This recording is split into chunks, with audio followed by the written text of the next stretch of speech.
Hello, this is Henry Milloran. A colleague of mine reached out and sent me two complex questions. I will quote the first question. Milloran, she said, let me start with a thanking you for the videos you've posted helping of us to understand state of affairs much better. With that said, I need to ask you whether or not the American democracy is being dismantled, reformed, rejected or replaced. The reason for asking is due as most of us never seen so many firing at the federal government affecting almost every federal departments. Additionally, does the U.S. President have the authority to repeal law via executive orders? Complex and interesting questions, I said, however, I will do my best to shed light and explain based on my observation and understanding. Let me start with the first question, which is, does the U.S. democracy being dismantled, reformed, rejected, or replaced? This question is complex and often subjective, depending on one's perspective and interpretation of political events. I will elaborate some key points to consider. 1. Dismantling or rejecting democratic norms. Critics often point to actions that undermine democratic institutions, such as attempts to challenge election results, restrict voting rights, or undermine the independence of the judiciary. High-profile firings of federal officials can be perceived as not aligning with the administration's agenda and may contribute to a sense of instability and erosion of democratic norms.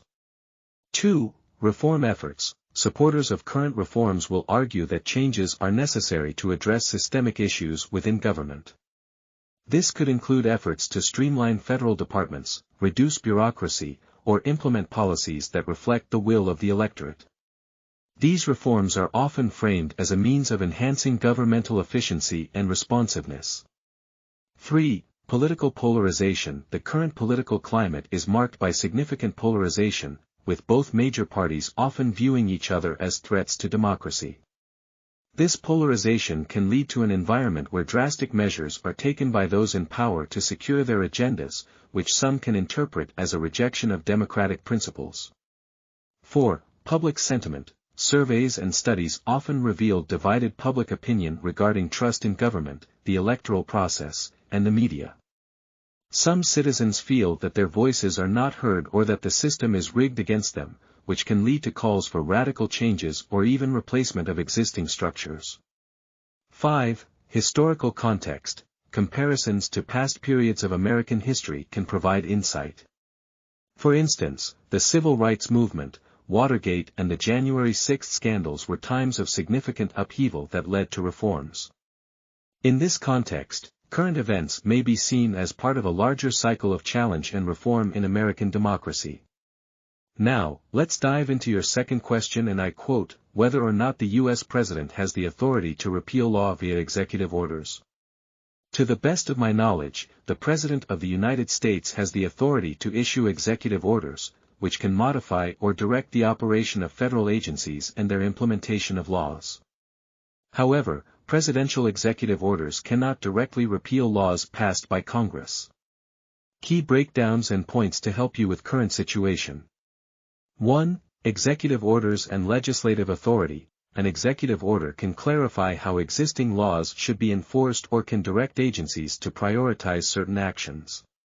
However, it cannot contradict or overturn legislation passed by Congress. 2. Reversal of precedent. A sitting president can issue an executive order that changes the interpretation or the implementation of a law established by a previous administration. For example, if a law was enacted that allows certain practices, a president could issue an executive order that restricts those practices or changes how they are enforced. 3. Legal limits. If an executive order oversteps its bounds by attempting to repeal or invalidate a law enacted by Congress, it can be challenged in court. The judiciary has the authority to review executive actions and determine their legality. 4. Congressional action. If Congress disagrees with an executive order, it can pass new legislation to counteract the order, although this can be challenging, especially if the president has veto power. As to whether or not the American democracy being dismantled, reformed, rejected, or replaced is a matter of interpretation influenced by political beliefs, historical context, and current events. The ongoing debates around federal firings and the oversight of federal departments are emblematic of the tensions and discussions surrounding the state of the democracy today. Also, it's important to know while a president can influence how laws are implemented through executive orders, they cannot unilaterally reverse laws passed by Congress. Any significant change to existing laws would require legislative action. Thank for these challenging questions and your attention.